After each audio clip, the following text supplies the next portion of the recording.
Assalamualaikum warahmatullahi wabarakatuh. Baiklah, perkenalkan nama saya Alno dan Mosa dengan NIM 1911110048, Prodi Hukum Keluarga Islam HKI 4B. Di sini saya akan menyelesaikan tugas praktik ibadah kemasyarakatan dengan judul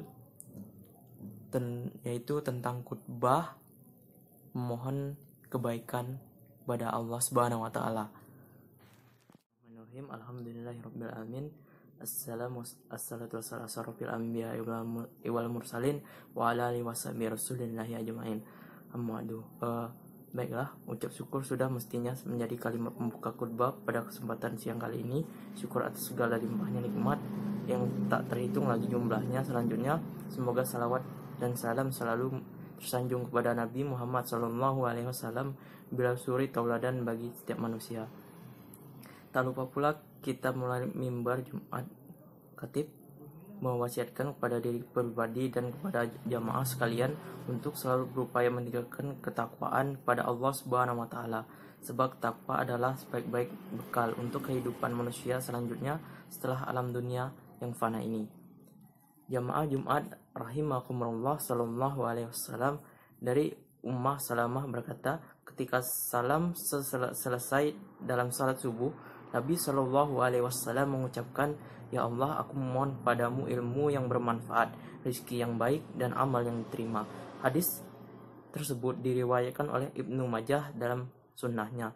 Bab yaqulu ba'at taslim, apa yang diucapkan setelah salam, nomor 925. Imam Albani menilainya sebagai hadis sahih, sedangkan Ibnu Hajar dalam kitabnya Al-Fakar menilai hadis serupa yang diriwayatkan oleh Imam Ahmad dalam Musnad. Bab hadis Ummu Salamah istri Nabi Sallallahu Alaihi Wasallam nomor 26.731 sebagai hadis hasan. Hadirin rahimakumullah, baik ilmu rezeki dan amal ibadah adalah tiga hal yang baik dan mendatangkan pahala. Namun demikian, ketika hal baik tersebut dapat juga mendatangkan keburukan kepada pemiliknya. Demikian Nabi mengajarkan doa di atas pada umatnya agar tidak menghilangkan nilai positif dari segala nikmat yang telah dianugerahkannya. Pertama adalah permohonan untuk diberikan ilmu yang bermanfaat. Ilmu yang bermanfaat adalah ilmu yang digunakan di jalan Allah Subhanahu wa taala. Ilmu yang menyelamatkan pemiliknya juga orang yang di sekitarnya dari api neraka jahanam.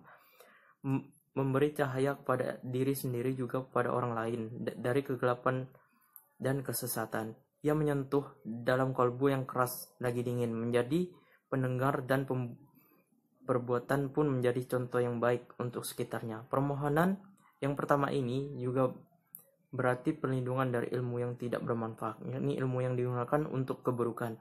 Seseorang yang berilmu memiliki kondisi amat besar untuk melakukan ibadah-ibadah yang dapat dilakukan oleh orang awam.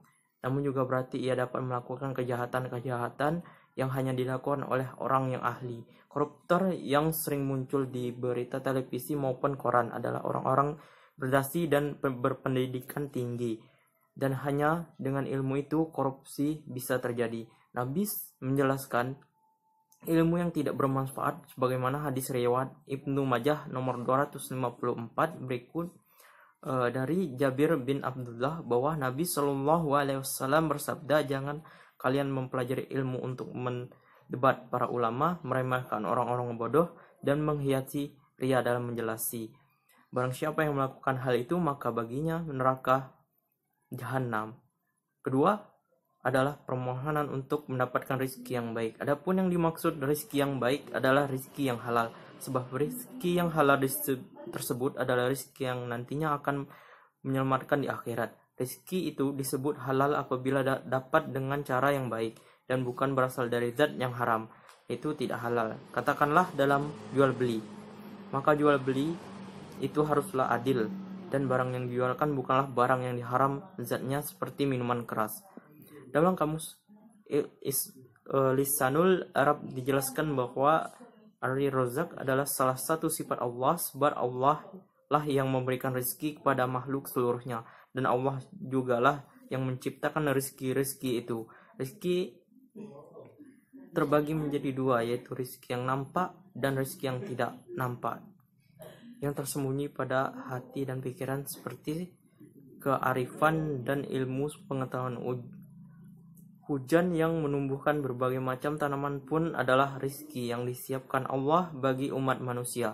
Terakhir adalah permohonan agar amal ibadah diterima. Amal ibadah yang diterima adalah amal yang dikerjakan hanya karena untuk mendapatkan balasan dari Allah Subhanahu wa taala saja.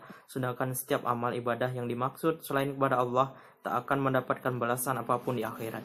Ia hanya akan mendapatkan balasan dari apa yang ia maksud selama hidup di dunia. Sedangkan di akhirat kelak termasuk orang yang bangkrut. Ia mengira telah mempersiapkan bekal yang lanjut, sedangkan setiap amal ibadah yang dimaksud selain Allah Subhanahu wa taala.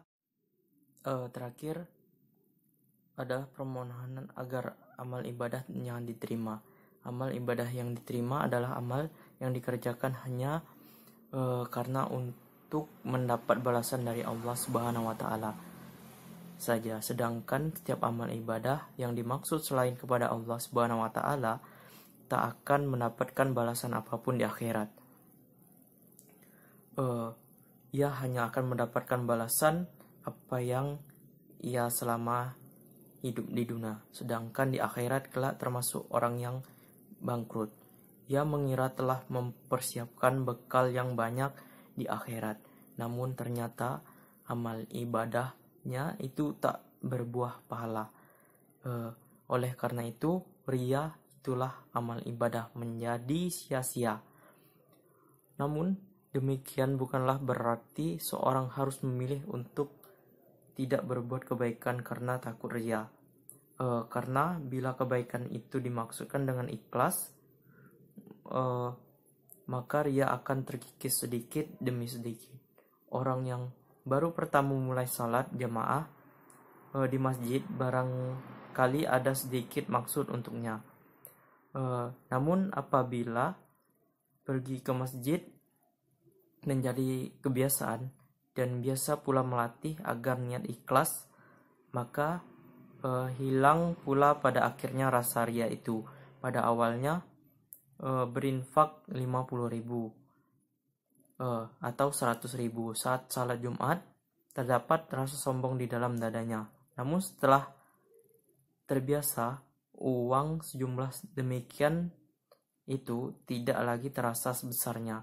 Mulai hilang jugalah sombong dalam hatinya. Mungkin itu saja yang dapat saya sampaikan. Billahi taufik wal hidayah. Wassalamualaikum warahmatullahi wabarakatuh.